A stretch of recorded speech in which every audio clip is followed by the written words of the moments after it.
சிறகடிக்கும் ஆசை சீரியல் வெற்றி வசந்துக்கும் பொன்னி சீரியல் ஆக்ட்ரஸ் வைஷ்ணவிக்கும் அக்டோபர் 13ஆம் தேதி என்கேஜ்மெண்ட் நடந்துச்சு. இதனைத் தொடர்ந்து நவம்பர் 25ஆம் தேதி அவங்களோட சங்கீத் ஃபங்க்ஷன் நடந்துச்சு. மேரேஜ் வந்து பார்த்தீங்கன்னா மேபி நவம்பர் 28ஆம் தேதி இருக்கும் அப்படின்னு சொல்லிட்டு எதிர்பார்க்கலாம், வியாழக்கிழமை.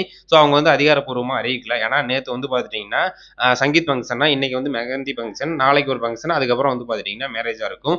மேபி புதன் இல்லைன்னா வியாழன், இந்த 2 தேதிக்குள்ளே வந்து பார்த்தீங்கன்னா அவங்களோட மேரேஜ் டேட்டாக இருக்கும். ஸோ வெற்றி வசந்துக்கும் வைஷ்ணவிக்கும் திருமண வாழ்த்துக்கள்.